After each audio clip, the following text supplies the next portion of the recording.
while ago I promised I would tell my 9/11 story, so here's my 9/11 story. I was in New York on 9/11.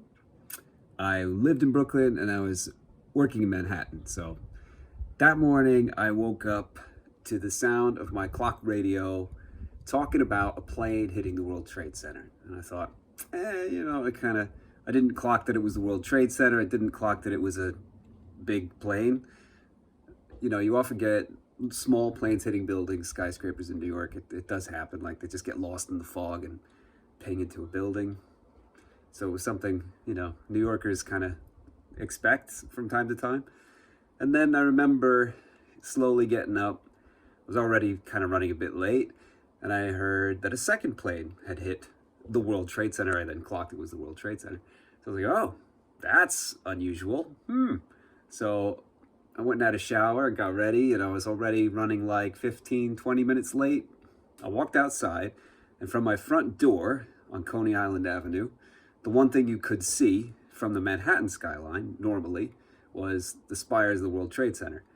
And I remember looking in that direction, as you naturally would, and saw a big plume of smoke emanating from the spires of the World Trade Center over Manhattan. And I was like, wow, this is going to be an interesting day. So I went and got on the F train at Fort Hamilton Parkway. And I was probably about half an hour late for work at this point. And I got on the train. The trains were running normally. I was like, all right, we'll see how we go. I got to Smith and 9th Street, which is an outdoor elevated platform. You can't quite see the Manhattan not downtown Manhattan skyline from there. It's obstructed from view, but you can see quite a lot on either side, in either direction of Brooklyn and a bit of Manhattan. So they said, trains are stopping here, we're not going any further. And I was like, and this is only 4 or 5 stops away from Manhattan, mind you, it's not far. And they stopped the trains and everyone had to get out, and we were all on the platform. People were talking to each other, trying to work out what was going on. Some dude had a radio, and it was he was talking about planes hitting the Pentagon and another plane being hijacked over Pennsylvania. And it was only really at that point where I was feeling a bit panicked. I was like, what the hell is going on here, man? Is this World War III, And while we were stood on the platform trying to work things out, someone got the news that Tower 1 had collapsed. Then it was like, oh my God, really? How, did it? And we were thinking, it must have fallen like that, would have crushed God knows how many buildings and people. And it was just like, oh my God. So everyone was kind of, silently freaking out. And I was like, well, that was a point where I had to decide, should I try to get into Manhattan? Should I try and go and help? What, but there was not going to be any way to get in. It was like, oh, the trains weren't running. You'd have to walk over the bridge. And at this point I was like, I just don't know what's going on. I don't have the information. Didn't even have a TV at home. So I walked home and it was raining ash over Brooklyn.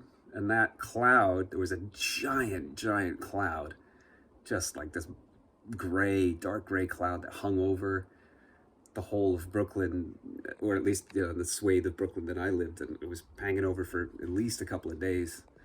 And it was, I just remember it was like, almost like snow, raining ash.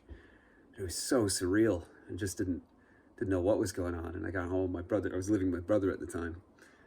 And man, we were just like, wow, crazy. And I couldn't get back to work for a couple of weeks. I think it was at least a week.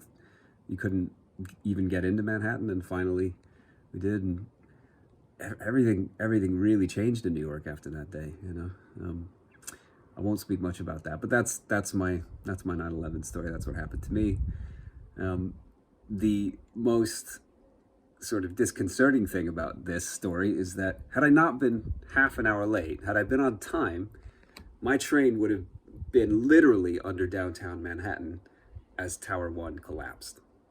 So I dodged a bullet there. I was on one of the first trains to be stopped from going into Manhattan before Tower 1 collapsed. There couldn't have been that many trains ahead of me, maybe 2, 3 maximum. So I was actually really, really fortunate. So, sometimes being late for work isn't such a bad thing.